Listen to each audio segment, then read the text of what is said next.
5 down, 1 to go from wild card weekend in the NFL, and wild it was. An amazing comeback from the Jacksonville Jaguars. Niners blow out the Seahawks. Some really close games and surprisingly good performances from third-string quarterbacks, all coming up on today's Peacock and Williamson. NFL analyst Brian Peacock and former NFL scout Matt Williamson bring you expert NFL analysis every day in less than 30 minutes. Get an inside look into the NFL on the field and in the front office.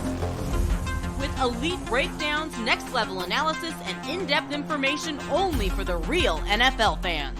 This is Peacock and Williamson, and it starts now.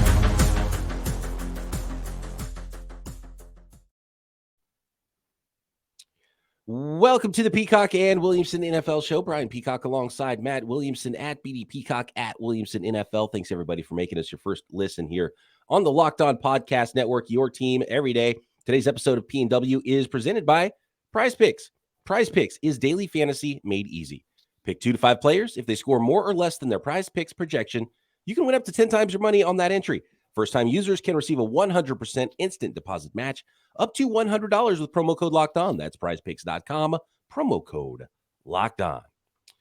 Woo! 4 interceptions. I nearly turned off that game. If I didn't have to do this with you today, Matt, I at 24-0. I would have turned the game off. They even extended the lead to 27-0.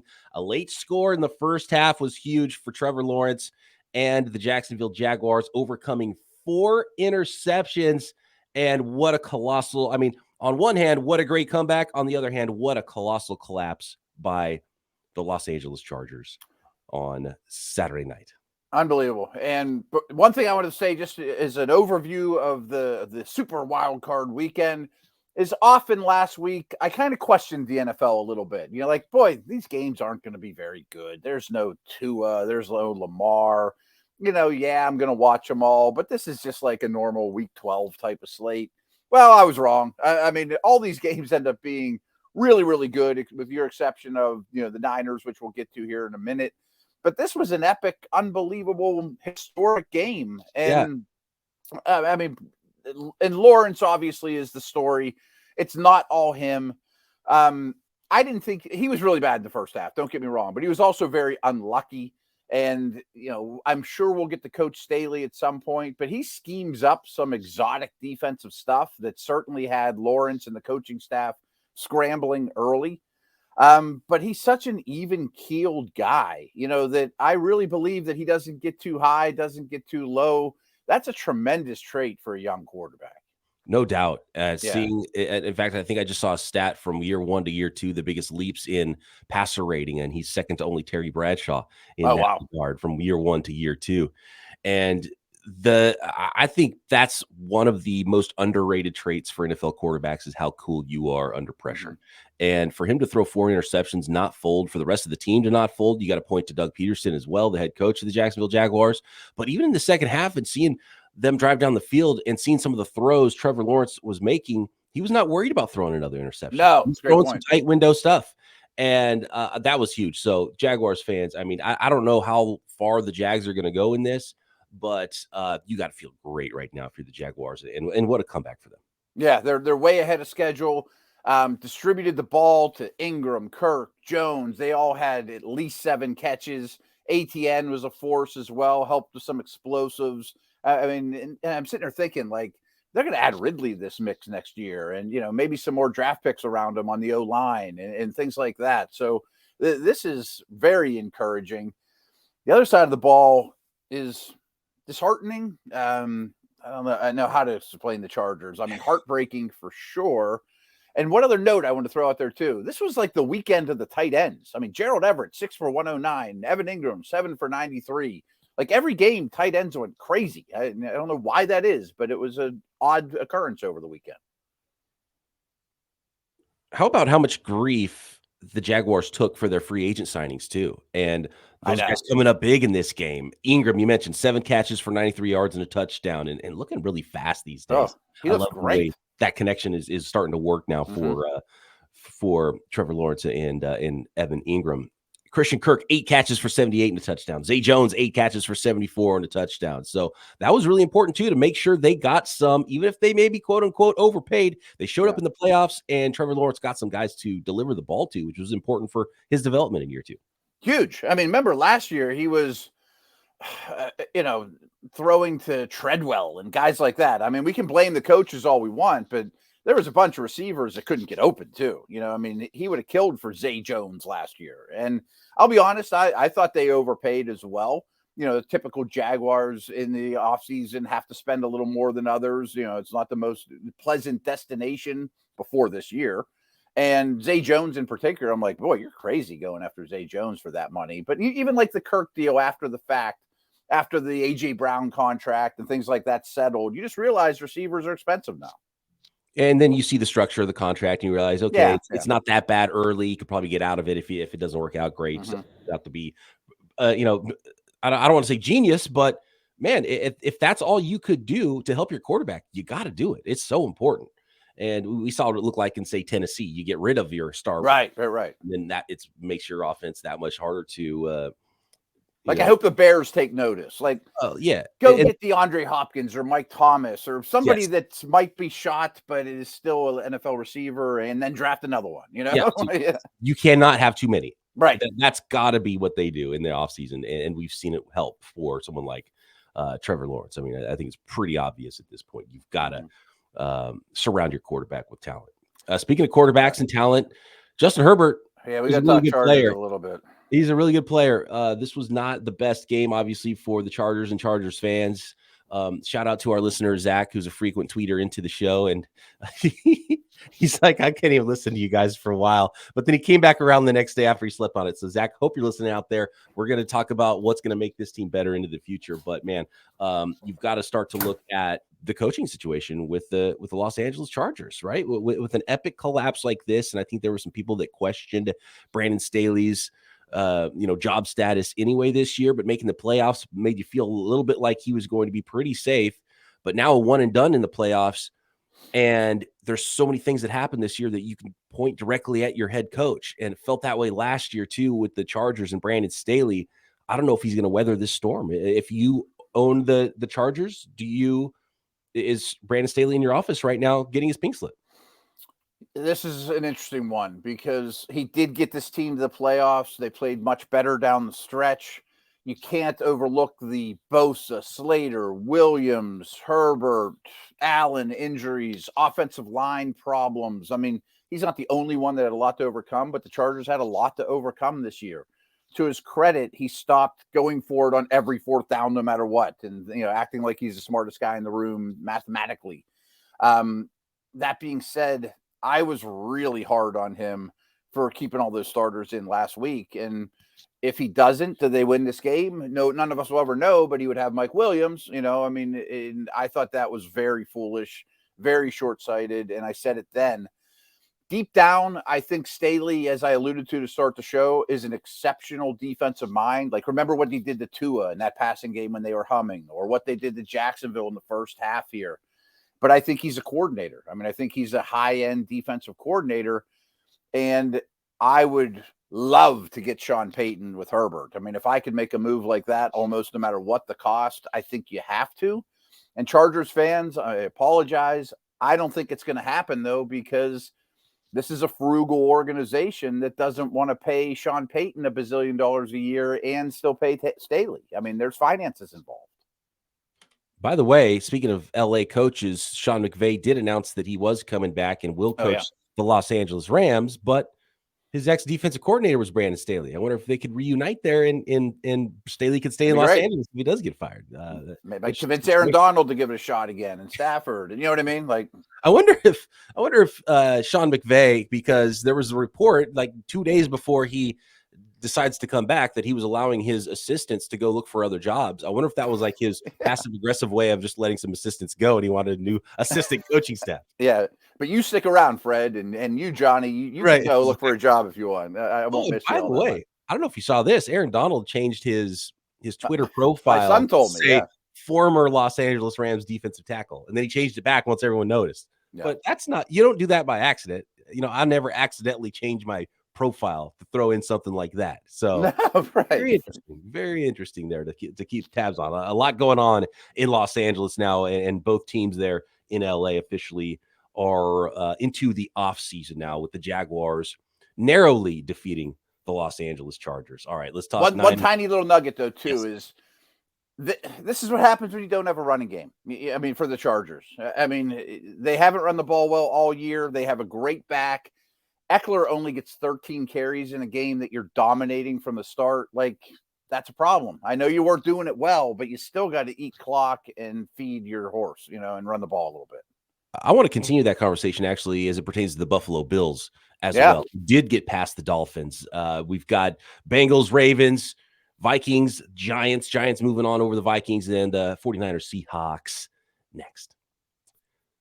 Today's episode is presented by Prize Picks. Prize Picks is daily fantasy made easy. How easy is it? Well, you can make entries in less than 60 seconds. It's that easy. All you do is you pick 2 to 5 players. You're not building an entire team. You're not taking on an entire pool of other fantasy players. It's just you versus the Prize Picks projections. You pick 2 to 5 players against those projections. If they score more or less than those Prize Picks projections, you can win up to 10 times your money on that entry. And there are projections on every single sport. That's why it's called daily fantasy, because you can play Prize Picks every single day. Tons of projections for NFL football, of course, as we head toward the big game through the playoffs. There are projections for NHL, PGA, NBA, college hoops, women's hoops, NASCAR, tennis, MMA, boxing, even things like disc golf and esports and cricket. So much that you can play at Prize Picks. And withdrawals are safe and fast. And Prize Picks currently operational in over 30 states and Canada. So download the Prize Picks app or go to prizepicks.com to sign up today and play daily fantasy sports. First-time users get a free 100% instant deposit match up to $100 with promo code Locked On. If you deposit $100, Prize Picks will give you $100. If you deposit $50, Prize Picks will give you $50. Don't forget to enter promo code Locked On at sign up for an instant deposit match up to $100. Today's episode is also sponsored by BetterHelp Therapy Online. I know I've needed therapy in my life. Sometimes it's just as easy as checking in with somebody once a week. Make sure you're hitting all of those points in your life that you want to hit on a weekly basis. Life doesn't come with a roadmap, right? And sometimes you can really feel stuck when things aren't working out for you for whatever reasons that might be. And therapists are trained to help you get that to the root cause of challenging emotions and learn productive coping skills. And it feels so good when you can figure out your own ways to cope with things and your own way to really fix the problems that are in your life. And BetterHelp has connected over 3 million people with licensed therapists. It's convenient, secure, and accessible anywhere because it is 100% online. All the benefits of in-person therapy, more convenient, more accessible, and more affordable. So get unstuck with BetterHelp. Learn more and save 10% off your first month at betterhelp.com/lockedon. That's BetterHelp, HELP.com/lockedon.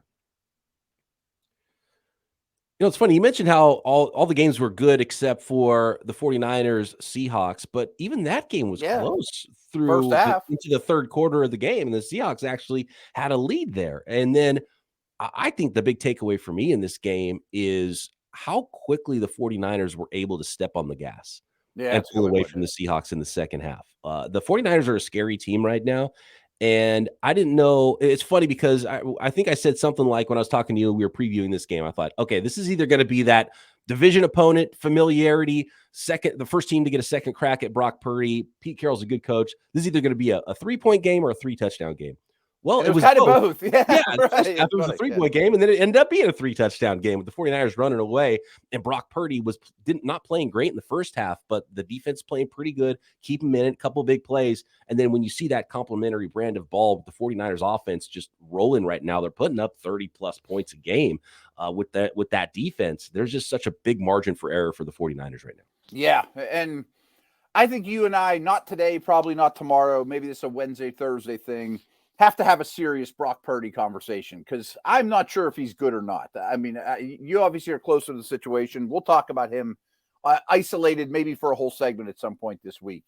But this seems like a volcano. I mean, it's going to erupt, and I don't care if I'm the quarterback or if Joe Montana's a quarterback. I mean, the way it's schemed and just the firepower, that's going to explode out of that volcano is almost inevitable. And the defense has some of those traits as well.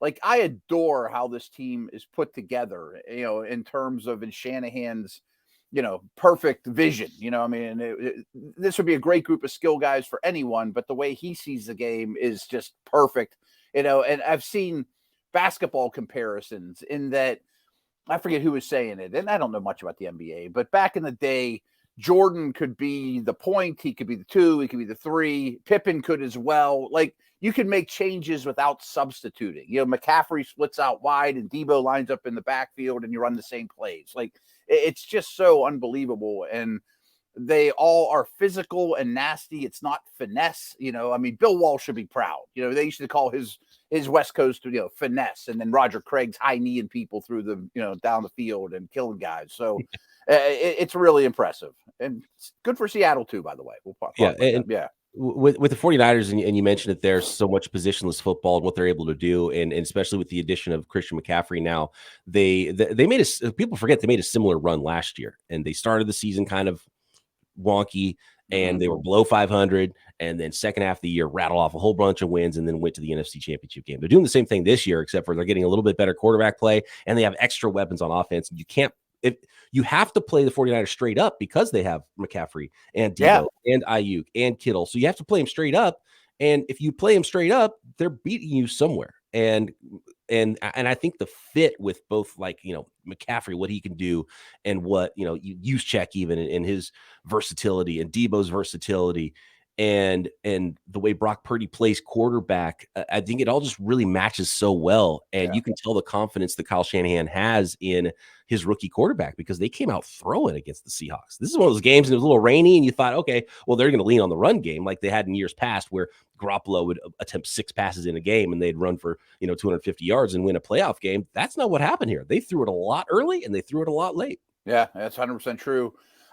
Defensively, I think it's really telling. Like, I've always said this, like, if I was a GM, I'll always take one extra D lineman. I want a Bama like D line that's like hockey lines of 5 stars. And not that Charles Omenihu is a 5-star, but he would play so many more snaps for like every other team in the league. And he gets 2 sacks in this game. Like, I just think that's a perfect representation of, they can just keep bringing guys at you. And, some of it's late in the game when Bosa's, chilling on the sideline to stay healthy, but they have so many dudes on defense too, that it matches the offense perfectly. Yeah, and outside of Bosa, who gets all the credit, and he should, and he's probably defensive player of the year this year, the other rotational guys, and it's almost like no-name defense type of a thing, even though, a lot of people know who Eric Armstead is, but sure, Armstead will make a play. Kinlaw might make a play.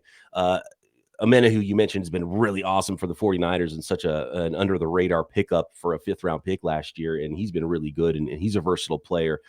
Samson Abelcom, like, they just have this rotation of guys. And their first pick was Drake Jackson, right? Yeah. And he shows up a time or two, and so the rotational, and that's why DeMeco Ryans is getting so many head coach interviews, and I think now it was just announced that he's going to interview with the Colts. So I think every open job is going to try to have requested to interview DeMeco Ryans. I don't know if he's actually going to go to those interviews. We'll find out which ones he does, and if he gets hired. But I bet he gets an interview with the Chargers as well if they end up firing Brandon Staley. Should, yeah. But you mentioned, and this was probably a matchup of NFC coaches and GMs that would be up for coach of the year, exec of the year, with what happened. And the Seahawks, like, all the way until the 4th quarter of this game, basically, it was like a hell of a season for the Seahawks. All the rookies they were starting in this game, they got 2 more 1st-round picks. One of them's a top 5 pick. They're in pretty good shape right now, much better shape than I think we expected the Seahawks to be in. And we'll see what kind of deal they're able to do with Geno Smith going forward, or if they decide to draft a quarterback, or they kind of do both there. But the Seahawks are in good shape, and great season by Pete, and good job by John Schneider with what they were able to do there on the executive side of things, putting that team together and being a lot better than we all expected. 100%. I mean, I think it's, in a way, they're just playing with house money. I'm sure some Seahawks fans are disgruntled that they're no longer in the dance, but I suspect that these games next year will be closer or more evenly matched, and we'll look back to what we saw in this one. Sounds like there's a very good chance. I know it's a rumor that Geno will return. That doesn't mean you can't draft one. Maybe it's a round 2 guy, but they need some defense. That's for sure. Absolutely. They need some defense on that roster. Buffalo Bills. I mean, this is one that was supposed to be a blowout, and wow, it came down to the wire, and the Bills almost did not get out of there with the W. Skylar Thompson did not put up good numbers in this game, but it was like, man, are we going to see another third string quarterback win a football game here? It was pretty wild, and it was a close one. And you mentioned earlier, and we teased it, the lack of a running game for the Bills. And like, look, I'm a running backs don't matter guy, but I'm also like a running game does matter for balance on your football team. And whether it's the line, the mentality, the play calling, the players, you've got to be able to have some semblance of a running game to run away when you have a lead, to keep things close for different kinds of game plans and different sort of game scripts that come out every single week in the NFL. And we saw a couple of teams, I think, in the playoffs over the course of the weekend where it's like, man, you get a little too one-dimensional. And there's another one in Tampa on Monday night. Yeah, I'm a little worried about the Bills. I mean, they could absolutely run the table and embarrass the rest of the league and win it all. But, man, I mean, 5.9 yards per play versus 3.3 for the Dolphins. I mean, the Dolphins are consistently taking penalties because of communication stuff and, rookie head coach and especially quarterback stuff. I mean, 27 minutes of time of possession.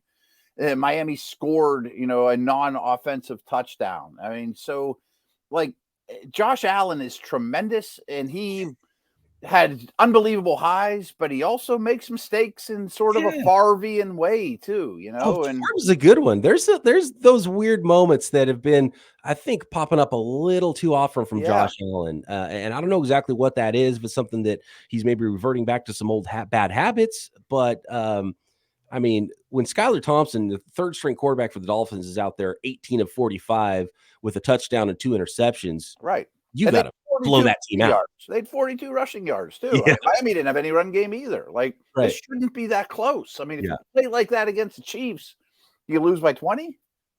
Oh, yes, absolutely. Yeah, right. Or next week, if you're throwing interceptions like that, just some weird. There's been some Josh Allen weirdness, and so the defense isn't playing amazing. A little worried about the Bills right now. Me too. They're a good football team. I think they're not a great football team right now. Last note on them too is, I mean, Gabe Davis has been unbelievable in his playoff career, but deep down, I think they're too Diggs and Allen centric. And not that they can add McCaffrey, Kittle, Samuel, Ayuk, but maybe they could look at your guys at the Bay and say, we're a weapon short here. One more dude. I mean, they were rumored to want McCaffrey. Maybe that's cooked down the line or whatever, but they're, I wonder if they're maybe regretting that, because they would have probably had to drop a first round pick on it. And at the time I would have said that's not a great deal. And I was worried the Niners weren't going to be able to get value for their trade for Christian McCaffrey. And, knock on wood, you hope he stays healthy and gives you that value still. But that's, the attrition is the big thing with running backs. So we'll see. And McCaffrey's gotten a lot of carries and been hit a lot, and with his history. So we'll see how that goes. But yeah, I think the Bills could have probably used Christian McCaffrey in the playoffs here. So we'll see what that is. Short. Yeah. Next, we've got 2 more games here on the schedule. The Giants advancing 31-24 over the Vikings, and Bengals beating the Ravens. Another very interesting game with some better, closer, and better quarterback play, aside from one play than I think we expected in that one. Next. Our next sponsor, pretty geeked out about this one because it's a football video game. And if you are listening to this podcast, you love football, and there's a good chance you either grew up or still play a whole lot of video games. And you can play Ultimate Football GM now on your phone, the mobile game. If you've ever dreamed of becoming an NFL GM and managing your football franchise, this game is for you. Manage every strategic aspect of your team. Play through the season and lead your team to glory. You're responsible for hiring the right coaches and coordinators, trading players, making draft picks, navigating your franchise through free agency and the draft, all the ups and downs of a season, all this in a challenging and realistic game world. Ultimate Football GM, completely free and playable offline. Play on the go as you want to and when you want to. And Locked On listeners get a 100% free boost to their franchise when using promo code Locked On in the game store. To download the game, just visit ultimate-gm.com or look it up on the app stores. That's ultimate-gm.com. Ultimate Football GM. Start your dynasty today. Okay, Matt, here we go. Giants Vikings here. This was This game was close because I think both teams aren't that great. I think they're very evenly matched.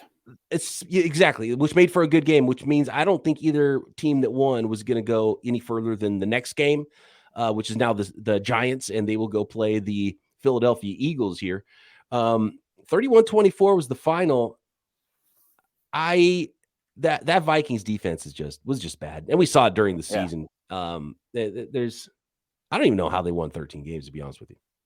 Well, one little nugget I dug up was they had by far the best penalty differential in the league. They got like 250 extra yards throughout the year and a bazillion first downs off of penalties. And there's an art to that, like they didn't take their first penalty until late in this game. So there is an art to not beating yourself.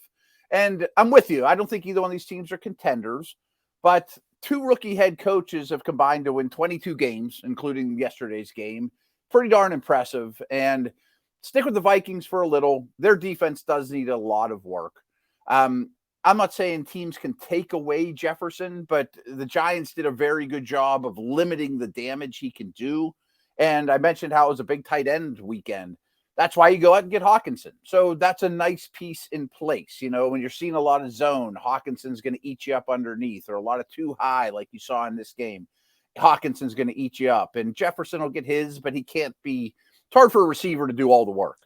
They didn't run the ball very well. Dexter Lawrence is an unbelievable force of nature in the middle of the offense or the defense for the Giants, and one of the best players that nobody talks about. Daniel Jones played really well. It really seemed to me that the Giants played this one a little different, which speaks to good coaching, of course, is, we're going to use Hodges a lot and design things for him, and he blocks. Everybody blocks for the run game. But Jones, it's one read and run. And he just seemed like he got 8 yards every time he ran, whether it was designed or not. And I felt like the Vikings were just okay with it. Just take 8 yards a clip. And Daniel Jones did it, played tremendous, really efficient, and maximizing talent. So I was very impressed with the Giants. And I thought this might have been the best game of the weekend when it was all said and done. I saw that number 8 on the Giants, and I was kind of had to pull up my glasses. Like, is that Lamar Jackson up there? Oh, it's Daniel Jones. Yeah. 17 carries for 78 yards. There was the big run early from Saquon Barkley, but and a couple of touchdowns there for Saquon. But man, leading rusher Daniel Jones, I didn't see that coming. 17 for 78. And he's athletic and he can run the ball a little bit. Sure. But yeah, it was almost like the Vikings were giving him free money, so they were taking it. Yeah, absolutely. I mean, a lot of it's just efficiency, not beating yourself. Seen that from the Giants and the Vikings all year, but especially from the Giants. I think the Vikings have more star power, have the better roster. And kind of in that McCaffrey mold we were just talking about, they didn't run the ball great in a traditional manner. Barkley had some nice runs, but they used him as a weapon too. I mean, they were detaching him. The way they were throwing him the ball was creative and impressive too. And they were easy throws for Jones. I mean, that's this team has a bright future. And we'll see what happens with Jones's future, Barkley's future. But they have a coach in place. They've way outkicked their coverage this year. Yeah, half of Barkley's rushing yards came on one play, and then right. 5 more catches for 56 yards. He had more receiving yards than rushing yards in this game. But how about Isaiah Hodges? And this has been just a weird group of no-name receivers. It'll be Richie James who leads the team this week, and then it'll be Daniel Bellinger will make some plays, and then Darius Slayton all of a sudden 1 week and thought he was left for dead, and like one big catch from from somebody down the stretch to help them win a football game. And then it was Isaiah Hodgins in this game. 8 catches for 105 yards and a touchdown. Did you see his post on social media of his ankle? No, I don't know anything about that. I got to give him a bunch of credit. And I know this is probably the case with a lot of NFL football players a lot of weeks. Like it just reminds you how much pain and how many injuries these guys play through, because a lot of guys are hurt and can't play. If you are so hurt that you can't play in the NFL, that means you are really, really injured. Because right. Isaiah Hodgins, he said, "Hey, don't make too much fun of me for running slow. This is what my ankle looked like before the game, and this ankle was purple and swollen." Like I couldn't even imagine. I would be knocked out for months if my ankle was sprained that bad.